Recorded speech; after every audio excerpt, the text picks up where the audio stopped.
The fight continues to contain a growing wildfire in the Shenandoah National Park. Good evening, everyone. I'm Bob Corso. And I'm Morgan Donnelly. Thank you for joining us tonight. We have a team coverage of the Rocky Mount Fire's challenges and its impacts.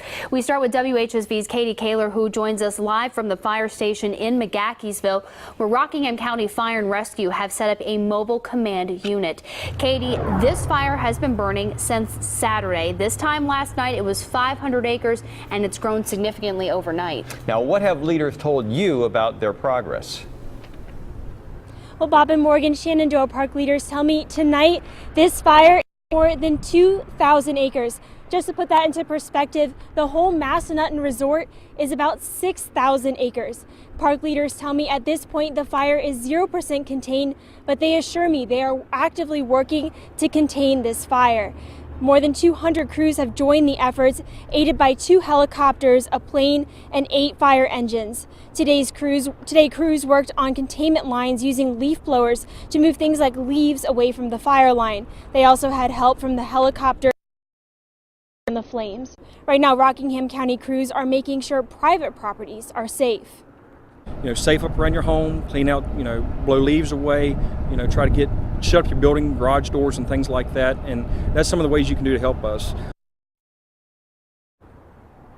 Crews from all over the state have been brought in to help, including a hotshot team all the way from New Mexico trying to get this fire contained.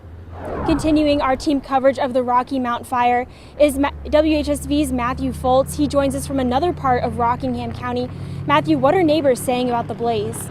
I'm at the roadblock along Skyline Drive where the road is closed to the public. I was up at the fire line earlier. We had to leave quickly for safety reasons when the fire unexpectedly became more active in that area. That was the W Division, where crews are working on prevention tactics to keep the fire from jumping to the other side of Skyline Drive.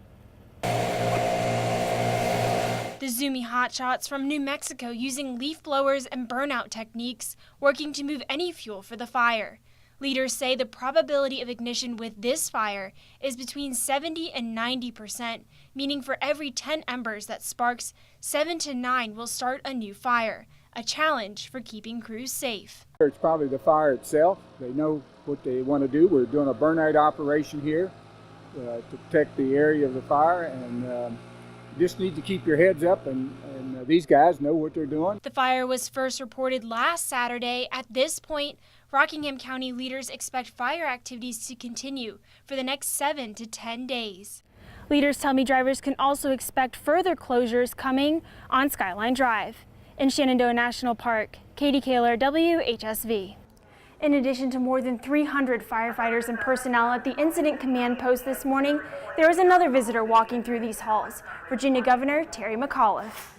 Make sure we're protecting property and lives is our biggest concern as governor. McAuliffe spent time touring the command post, talking to leaders and those out on the front lines battling the flames.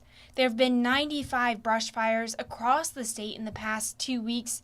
At more than 7,900 acres, the Rocky Mount Fire is the largest, and also comes just after Governor McAuliffe budgeted the most money towards emergency equipment rotation. Previously, Virginia put the least amount in of any state in the country. Governor McAuliffe says it's fires like this one that show the importance of more funding. And I'm lucky, this is case in point right behind me with that map, why we need to continue to do that. So they've got the money now, and now we can replace, the equipment that's aged out. We need to have the best tools here. County Administrator Joe Paxton echoing the governor's support and interagency cooperation. It underscores the importance and the severity of this fire that we have, and how much everybody is working together to try and make sure that we protect our citizens. The latest report shows the fire is 40% contained, but experts say that can change, and crews will continue to fight it until it is suppressed. McAuliffe promising his support and praising the work of fire crews. In Grotto's, Katie Kaler, WHSV.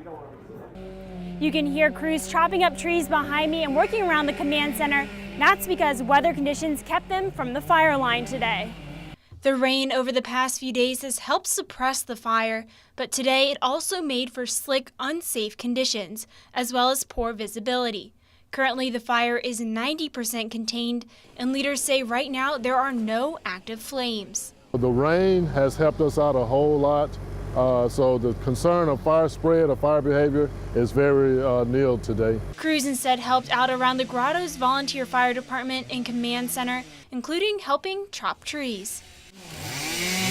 Weather permitting, these crews will be out on the fire line tomorrow working on hot spots. In Grottoes, Katie Kaler, WHSV. The trail actually served as a natural barrier, helping firefighters. On one side, green, and on the other side, a charred reminder of the Rocky Mountain fire. Leaders say the more than 10,000-acre fire burned like a patchwork quilt, meaning some areas burned hotter than others, and the flames completely missed other areas.